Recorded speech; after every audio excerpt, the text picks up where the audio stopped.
Many people have been trying to change themselves, but few ever stop to ask, did I misunderstand myself from the very beginning? Have you noticed that the parts of yourself you hate most are often the very ways you've worked hardest to protect yourself? If you always feel like something's wrong with you, this might help you see things from a new perspective. Many of us are actually too hard on ourselves. When we procrastinate, we scold ourselves for lacking self-control, and when we're afraid to speak, we say our personality is flawed. When a relationship goes wrong, the first reaction is there something wrong with me? But the book Understanding Human Nature, right from the start, presented a very calm, even somewhat counterintuitive idea. Many things you thought were problems are not because you are bad, but because you are striving to live in a certain way.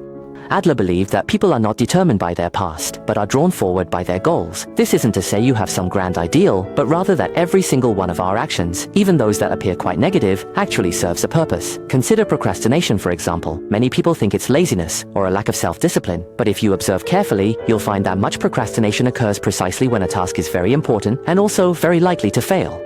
Procrastination isn't a lack of desire to act, but a fear that once started, you'll face potential failure. Or take sensitivity. Sensitive people aren't fragile. Instead, they learned earlier to observe their surroundings to avoid being hurt again. And avoiding conflict, many don't contend or express needs, not because they're immature, but because they've long understood they can't afford the cost of conflict.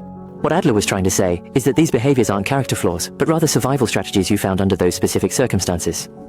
Understanding this is incredibly important because it will directly change the way you view yourself.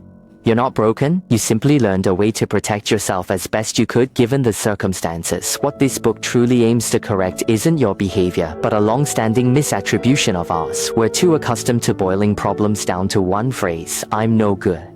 When relationships don't work out, you feel you're not worthy of love. When things aren't done well, you start to doubt your own capabilities. When you're feeling down, you label yourself as fragile and immature. But Adler would remind you that much of this suffering isn't a personality issue, but rather a problem of relationships and circumstances. When a person consistently feels worthless, unneeded, and unable to impact others, they develop various defensive traits: avoidance, people-pleasing, apathy, and confrontation. These are not the dark side of human nature, but rather the most natural reactions when a person loses their sense of worth. Understanding Human Nature is not a gentle book. It won't comfort you by saying you're already good enough, but it does something more important. It helps you reduce a lot of unnecessary self-criticism. It makes you realize that some problems aren't with you as a person, but rather you've taken on things your character shouldn't bear, and put them all on yourself.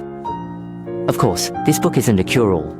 It heavily emphasizes personal choice and goals, and in some cases, it might underestimate the impact of real-world circumstances, resource differences, and traumatic experiences.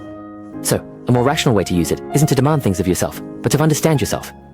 If you've been constantly self-critical lately, why not pause and ask, am I blaming my personality or overlooking my current relationships and circumstances? Much of growth isn't about becoming stronger, but about misunderstanding yourself less.